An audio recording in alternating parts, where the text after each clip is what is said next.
Hey, welcome back. If you are new, my name is Rachel and this is Spirit Feed.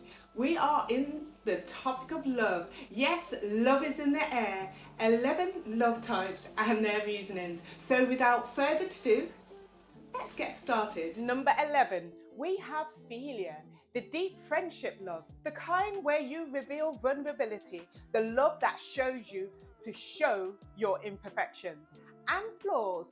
This love has a deep and family style connection. How philia shows love in a relationship. It will have deep conversation, the willingness to share and engage with your emotions. Doesn't put up barriers, it's just open and honest.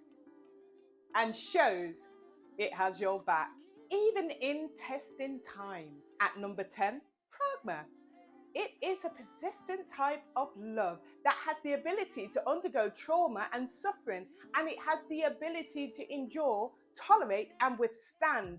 It's mature love that will last the test of time. Pragma isn't falling in love, it's rising in love. It strengthens bonds of a long-term relationship. It will seek to prove legitimacy and honor within your relationship. And it will forever seek ways to give affection and show kindness. Number 9, storge is a family type of love, like the kind a parent has for their child or a friend who stands close like a family member. This type of love is built upon deep-rooted emotion. This love comes easily and extremely naturally. Storage quickly forgives and can overlook hurtful situations at ease. Storage love will sacrifice personal time and space. Storage love will go out of its way to nurture. And in at number 8, one we may be more familiar with, eros, a very powerful love for most people anyway. The type of love that just happens without warning or against reasoning. It's expressed through physical contact like hugging, touching, and loving gestures. Romantic gestures like holding hands, dinner dates, deep conversations. Physical touching like embracing and love making. And finally, deep emotional attachments. 7, ludus. This type of love is normally the foundation of any kind of romantic love relationship. It's the flirtatiousness and naive love that will send any 70-year-old person into a love-struck teen. Its personality is, it brings out maturity. It brings so much fun in romance. It's flirtatious and deep-hearted conversations.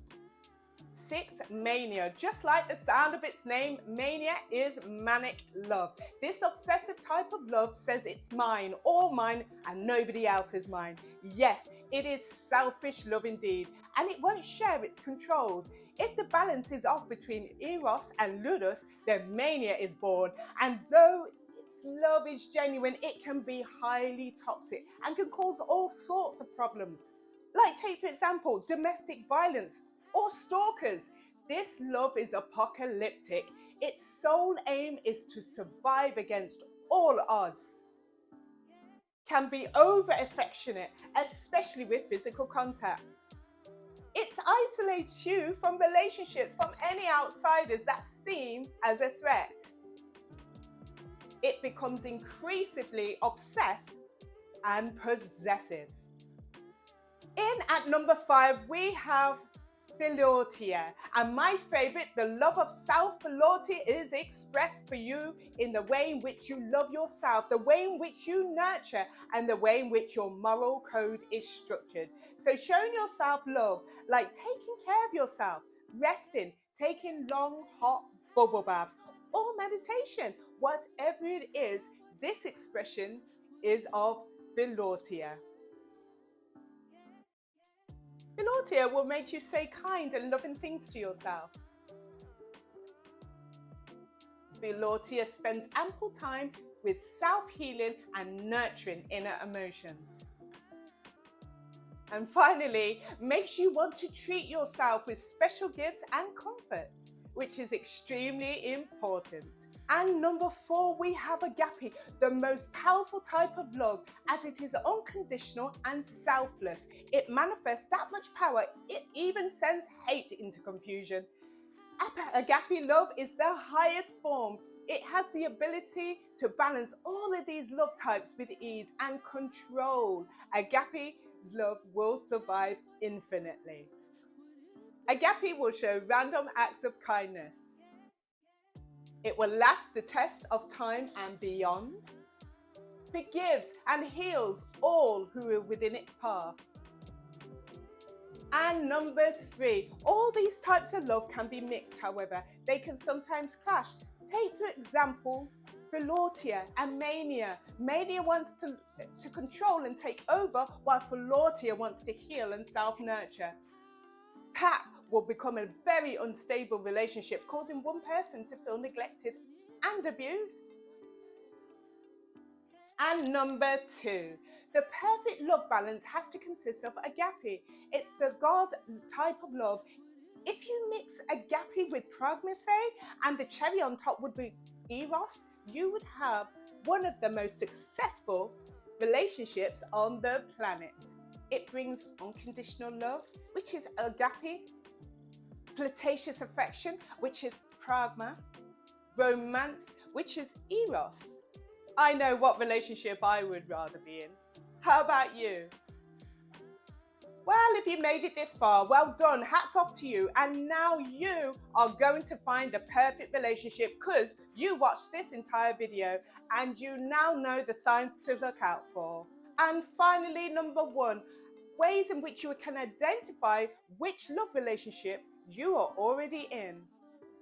Agape, unconditional, basically loves regardless.